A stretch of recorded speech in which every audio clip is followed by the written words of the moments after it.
I'm going to be testing out this method of aging wood with vinegar and steel wool to make like a rusty stain. So you just put it in a glass jar, fill it all the way up with vinegar, and basically let the steel wool rust. And this has been in for, I think, about 4 days. And as you can see, it's like a really nice dark, like carbony looking mixture in there. Some people say to let it sit longer than that, it'll give it more of like a rusty color, but that's not really what I wanted to go for. So for this test, I got 6 different types of wood. I've got cedar, cherry, maple, specifically this is curly maple because it's what I have scraps of on hand. Walnut, which I don't know if this is gonna work very well because walnut's super dense. Red oak, which is the one that I want to see is gonna work. And then just for control, we just have some pine. I know that this doesn't turn out super nice looking. I'm going for like a dark finish, like a weathered look. And I know that this stuff reacts with pine and kind of turns orange.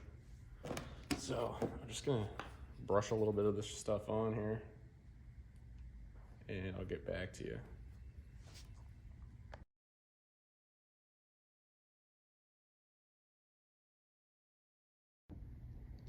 Okay, so this is after initially brushing it on.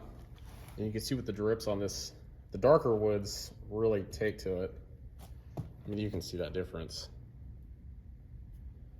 So the red oak looks really awesome. It's like almost blackened. And same thing with the walnut.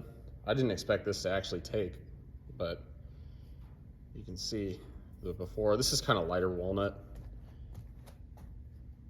but that darkened it up quite a bit.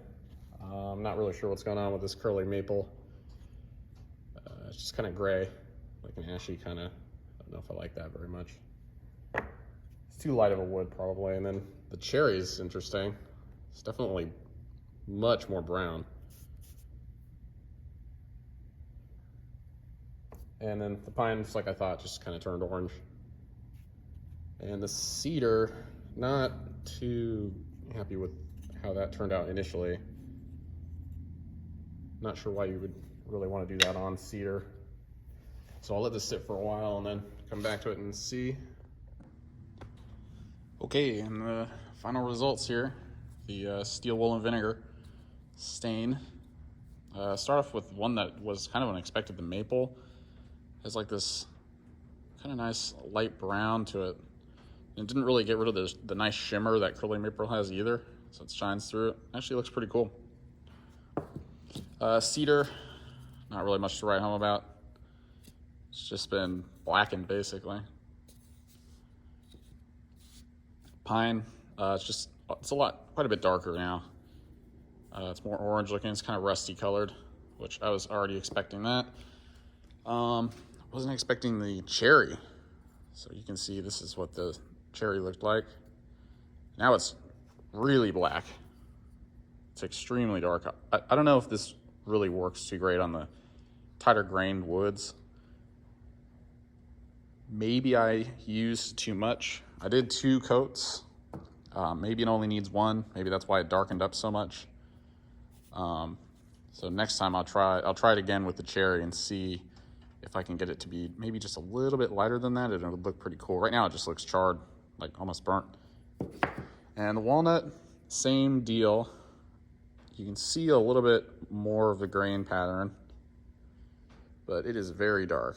Because this was really light walnut, like I said before, and that's what it turned out to be. But I wiped all of the rust off of the top of this stuff because as it was drying, it developed like a film on top. So I just used a wet paper towel and just wiped it off the top, and now this is the end results. And then the last one is the red oak. That's what it looked like to begin with. It's pretty light, not too red. This one's probably the best result out of it if you're looking for a really aged, like weathered look. I kind of like it. I think what I'm gonna do with that chunk anyways is probably some pistol grips. So you're gonna wanna seal it. So you would use like a wax or maybe a shellac or even just like a clear coat, like polyurethane or anything like that. And like if you were gonna use this on furniture or anything, you wouldn't want to be sitting on it like this or having your clothes touch it because the vinegar will stain your clothes. So that's one thing to keep in mind if you're gonna do this. Probably the best thing to do would be to clear coat it or shellac or just wax it. Well, all right, that's about it.